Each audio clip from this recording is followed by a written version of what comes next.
बारिश से भीगी मुंबई की रात थी। मरीन ड्राइव की लाइटें चमक रही थी और इस शहर की पुरानी आदत फिर भी वही थी, सपनों को बेच देना और उम्मीद को किस्तों में बांटना। इसी शहर में एक नया चेहरा आया था, रघु बंसल। Outsider, struggler.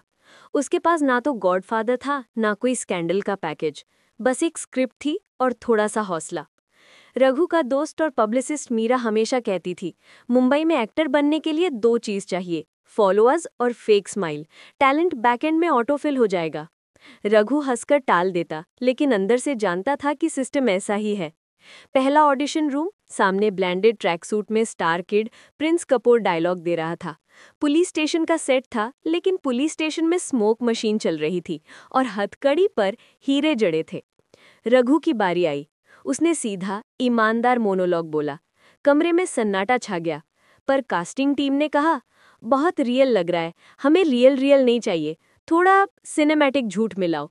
रघु बाहर निकला तो मीरा ने नोटबुक में लिख लिया, नेक्स्ट टाइम सच्चाई को मेकअप पहना कर लाना।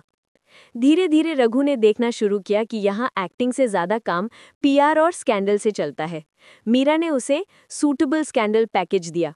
सुबह मोटिवेशनल पोस्ट डालना, शाम को क्रिप्टिक स्टेटस और बीच में जिम से निकलते हुए पपराजी को अनजाने में हैंडशेक देना। रघु झुंझलाया, ये एक्टिंग है या एल्गोरिदम? मीरा बोली, दोनों। बॉम्बे में दोनों करना पड़ता है। आखिरकार एक रोल मिला।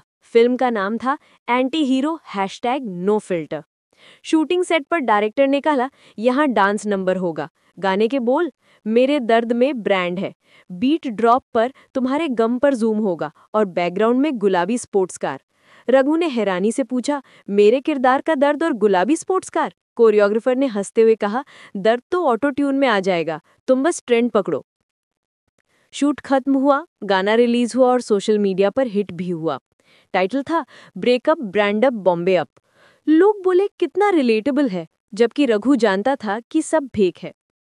कुछ हफ्ते बाद एक इंटरव्यू में रघु ने बस इतना कहा, टैलेंट किसी की जागीर नहीं है। अगले दिन हेडलाइन बनी, रघु का हमला, वंशावत बंद। उसने हमला कहा भी नहीं था, लेकिन हेडलाइन ने वही बना दिया। उधर प्रिंस कपूर ने कैमरे के सामने मुस्कुराकर कहा, रघु हमारे भाई जैसे हैं, और पीछे से उसके रोल काट दिए गए। रघु की रातें छत पर गुजरती थी। वो खुद से पूछता, मैं यहाँ क्यों हूँ? कैमरा झूठ बोल सकता है, लेकिन आंखें नहीं।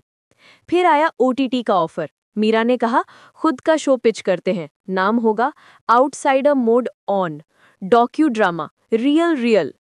रघु हंस पड़ा। प्लेटफॉर्म बोलेगा, थोड़ा फंड डालो, थोड़ा सन डालो, थोड़ा रन डालो।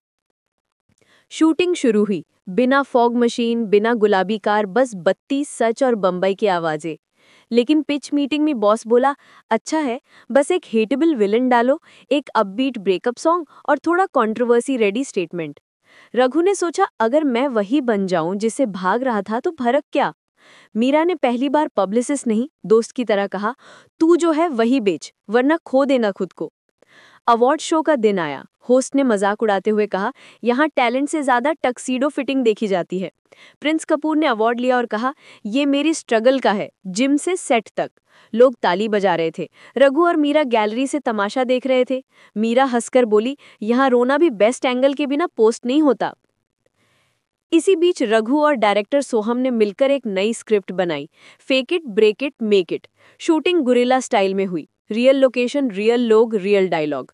ओटीटी पिच के दिन वीडियो चलते चलते सर्वर क्रैश हो गया। हॉल में हंसी गूंजे। रघु खड़ा हुआ और बोला, वीडियो नहीं चलेगा तो मैं कहानी सुनाता हूँ।